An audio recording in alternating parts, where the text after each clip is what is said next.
Now, there are some claims that are made by Christians about Jesus. And amongst those claims are that Jesus is God incarnate, that Jesus is actually God, and that Jesus is the Son of God. And these are the two claims that I want to spend the last few minutes examining. Just from the point of view of reason. And how it cannot possibly be truth. It cannot possibly be truth. Because if we mean by truth something that we can reason and establish to be a fact, then by definition, it can't be something that contradicts itself.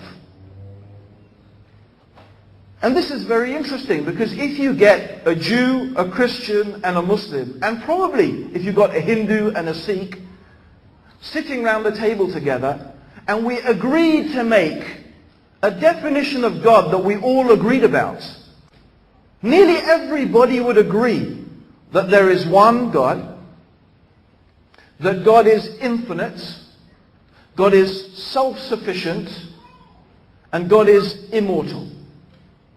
That God is all-knowing. So we'd probably all of us agree that there is a living, existing, self-sufficient, eternal, immortal, all-omniscient God. And every Jew and Christian would definitely agree about that, and probably most Hindus and Sikhs would agree about it as well. That's how we define God. We define God as being all-knowing, all-seeing, all-hearing. We define God as being eternal. We define God as not needing anything, being free from all wants and free from all needs, self-sufficient.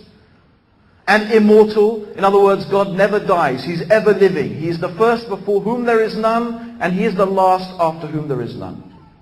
Then let us define man.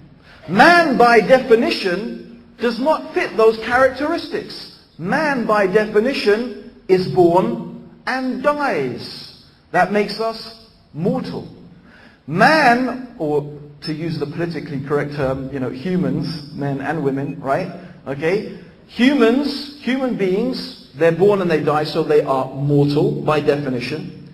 They are needy, meaning we need to breathe, we need to eat, we need to drink.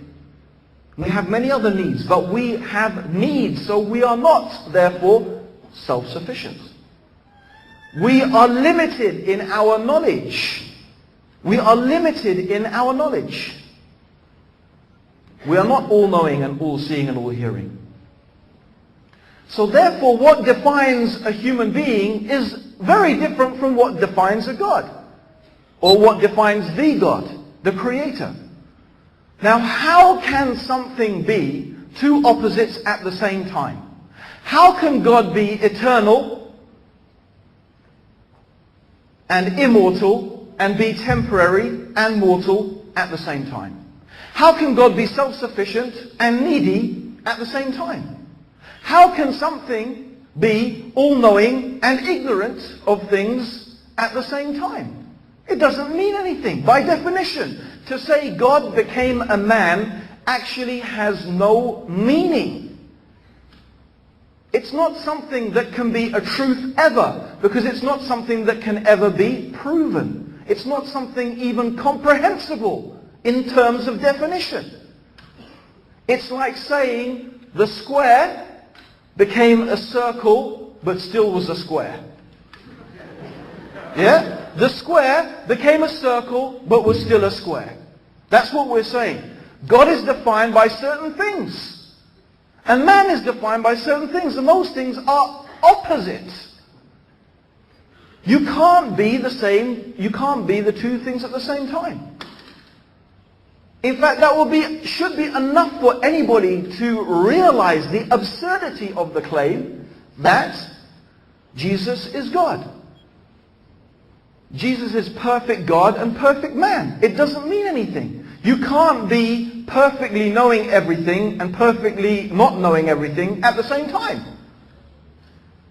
And for someone who often says, well, God can do anything. Of course, there are many replies to that. One of them is to answer it with another question. Well, can God do something evil? if he's a good God, and he is a God who is all good, can he do evil? If God is all-knowing, and God is wise, can he do something stupid?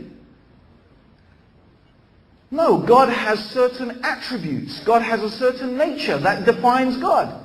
So by definition, that's what defines God. If God is immortal, he does not die. If God is self-sufficient, he does not eat and breathe. And we have too many descriptions in the gospel of Jesus, of his mortality. Of course, according to Christian theology, he dies on the cross. He's killed. Can you kill God? According to the Bible, Jesus doesn't know things. He's ignorant of things. He is weak. He forgets. He's human. He eats. He walks in the marketplace. He breathes air. This is Jesus. There's one amazing example that is so clear. It's the famous example of the fig tree, that one day Jesus is riding on a donkey. Think about it. Does God ride on a donkey? And he sees a fig tree and he feels hungry. So God is hungry. And he wants to eat some figs. So he goes to the fig tree and he finds there's no figs on the tree. That means from the donkey to the fig tree, he couldn't see whether there were figs or not. Is that someone who sees everything? He didn't even know there were no figs on the tree. And it becomes more surprising because when there were no figs on the tree, it says, because it wasn't the season for figs. So he didn't even know when the seasons were. And he's supposed to be the creator of the seasons. So we've got a God riding on a donkey who gets hungry, okay, who doesn't know whether there's figs on the tree and doesn't even know the seasons of the figs, right? And when he sees there's no figs on the tree, he gets so upset, he curses the fig tree and it withers and dies.